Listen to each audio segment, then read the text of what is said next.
Oke guys, kembali lagi di channel aku, Agung Raka. Kali ini aku akan membahas tentang perilaku kekerasan dan cara dan penanganannya. Perilaku kekerasan itu pasti erat kaitannya dengan marah. Nah, itu pertanyaan pertama. Sebenarnya marah itu apa sih, Pak? Oke, untuk marah sendiri artinya atau pengertiannya adalah perasaan jengkel sebagai respon terhadap kecemasan atau kebutuhan yang tidak terpenuhi yang dirasakan sebagai ancaman. Jadi rasa jengkel sebagai respon terhadap kecemasan atau kebutuhan yang tidak terpenuhi yang dirasakan sebagai ancaman. Itu pengertian dari marah. Nah, sebenarnya marah itu merupakan hal yang normal bagi setiap individu. Nah, tinggal kita bagaimana cara menyalurkan marahnya itu. Jadi semua orang pasti marah. Jadi kalau marah itu sebenarnya hal yang normal. Wajar. Wajar. Ya.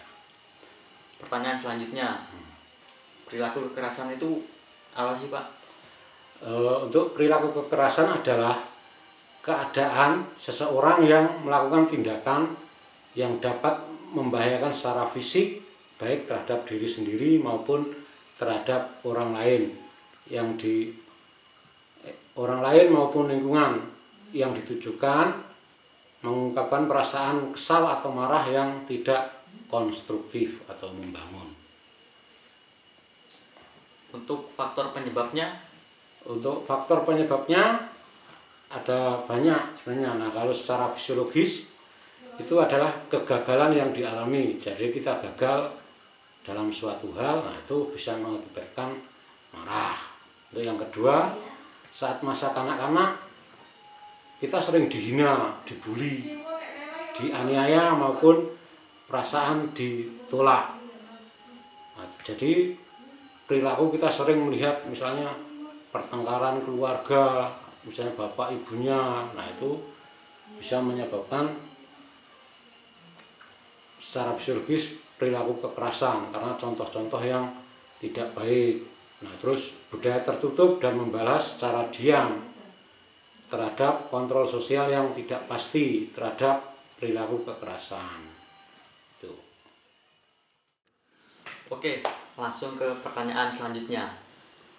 Faktor pencetusnya itu apa saja, Pak? Boleh dijelaskan? Oke, yang bisa mencetuskan perilaku kekerasan itu antara lain adanya kelemahan fisik, merasa tidak berdaya, ataupun percaya diri yang kurang. Nah, itu yang pertama. Jadi kalau misalnya kita kayak sakit stroke yang lama terus sudah sembuh tapi tidak seperti sedia kala, nah itu termasuk dalam kelemahan fisik. Merasa tidak berdaya, sasa, nah itu tadi ya. Terus percaya diri yang kurang. Untuk yang kedua, lingkungan yang ribut, bisik, nah itu akan mengakibatkan mudah memancing emosi. Nah, terus yang ketiga, adanya kritikan tapi yang mengarah kepada penghinaan. Jadi bukan kritik yang sifatnya membangun tapi malah yang menghina. Nah, itu bisa memicu terjadinya perilaku kekerasan. Terus yang paling sering terjadi itu kehilangan orang yang dicintai atau kehilangan pekerjaan. Nah, misalnya ditinggal kekasih, ditinggal istrinya meninggal, itu bisa mengakibatkan perilaku kekerasan atau marah. Nah, terus kalau dalam hubungan sosial itu adanya hubungan sosial yang provokatif. Nah, jadi memprovokasi, misalnya satu orang memprovokasi orang lain, nah, itu bisa mengakibatkan adanya perilaku kekerasan, misalnya dengan menghina, menjelek-jelekan, ngomong kasar. Nah, itu akan memancing kemarahan yang bisa mengakibatkan perilaku kekerasan. Terus adanya konflik tertentu. Nah, konflik itu kan banyak. Misalnya rebutan warisan, rebutan pacar, rebutan pekerjaan, nah, itu masuk dalam konflik. Nah, itu paling banyak terjadi memicu kemarahan yang mengakibatkan perilaku kekerasan itu sendiri.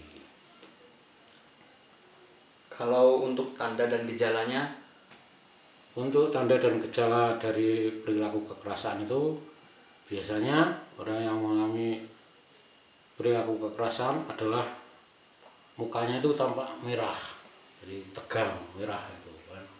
Nah itu sudah salah satu tandanya. Terus sorot matanya tajam, pandangan matanya tajam, atau istilahnya apa itu, mencicil. Nah, itu apa kalau bahasa Jawanya mendelik. Nah itu masuk dalam tanda dan gejala. Terus otot-ototnya tegang, misalnya mengepal gitu. Itu termasuk tanda dan gejalanya. Terus kalau ngomong tuh bicaranya meninggi, intonasinya meninggi, meledak-meledak. Nah itu masuk tanda dan gejalanya. Terus berdebat. Nah itu sudah, kalau yang sudah berdebat nggak mau ngalah, itu termasuk itu tanda dan gejala dari marah atau yang perilaku kekerasan. Terus memaksakan kehendak, ngeyel, ngotot. Nah itu berarti muncul tanda-tanda PKS atau perilaku kekerasan secara verbal. Terus memukul, kalau ada yang tidak disenangi dipukul. Nah itu termasuk tanda dan gejala dari perilaku kekerasan.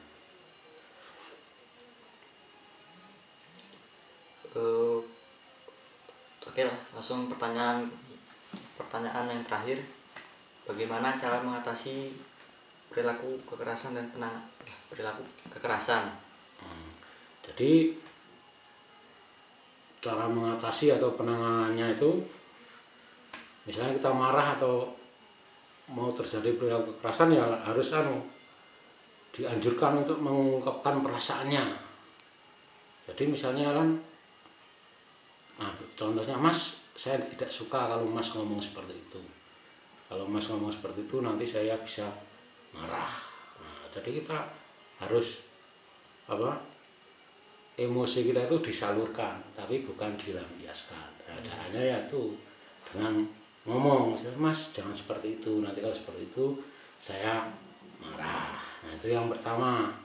Terus yang kedua, dikasih tahu kerugiannya apa sih kalau marah itu.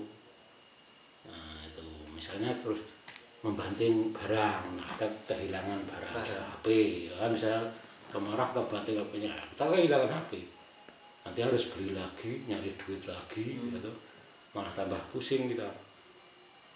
Jadi menyalurkannya itu harus dengan cara yang baik. Emosinya itu sudah ngomong, nah kita harus tahu kerugiannya kalau kita perilakunya kita mengarah ke perilaku kekerasan. Nah terus kalau kita meminta tolong dengan cara yang baik, jadi dengan kita ngomong yang baik-baik, verbal asertif, meminta tolong, intinya itu meminta tolong dengan cara yang baik, menolak juga dengan cara yang baik. Nah terus ngomong dengan cara yang baik, saya disuruh apa-apa ya, maaf Mas saya lagi sibuk, nah, nanti kalau sudah saya selesai nanti saya Coba akan bantu. Nah, jadi kita misalnya menolak itu dengan cara yang baik, meminta juga dengan cara yang baik, minta tolong. Nah, untuk yang selanjutnya kita menganjurkan orang yang sedang marah itu untuk melakukan teknik relaksasi napas dalam.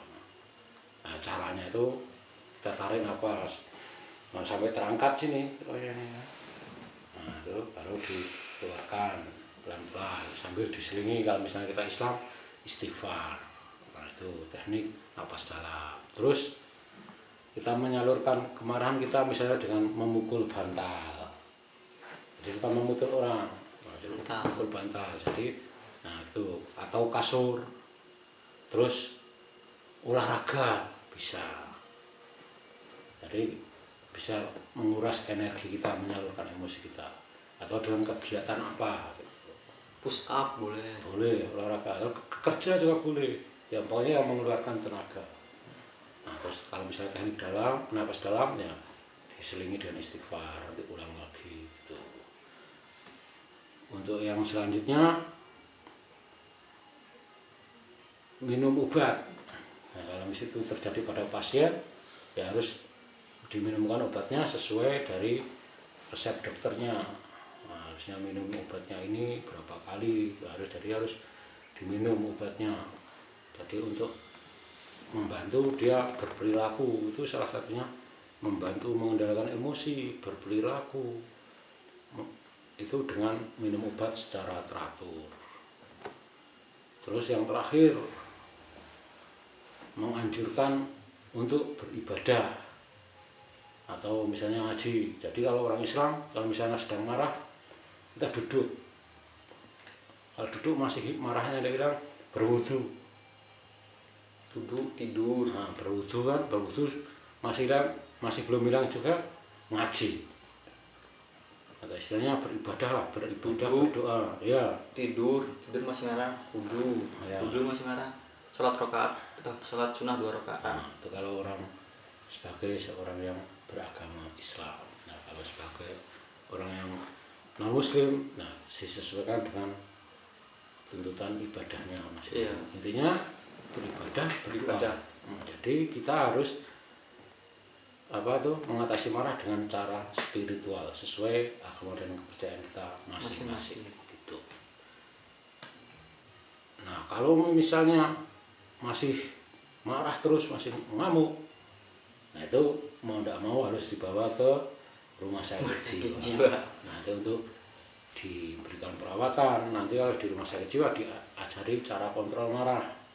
Ya, misalnya dengan relaksasi tadi, teknik napas dalam, dengan minum obat secara teratur, dengan verbal asertif, dengan spiritual lagi.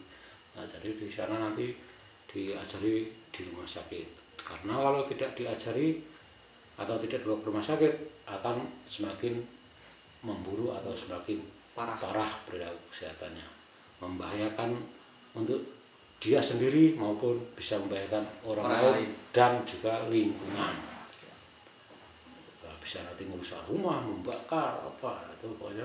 Jadi diri sendiri, orang lain dan lingkungan bisa berbahaya kalau tidak ditangani atau dibawa ke rumah sakit. Itu saja. Oke, segitu aja video ini. Semoga bisa dipahami dan semoga bisa bermanfaat untuk kalian. Jangan lupa like, komen, dan subscribe. Share juga ke teman-teman kalian. Bantu channel ini biar cepet 1000 subscriber. Terima kasih yang udah nonton. Thank you. Bye.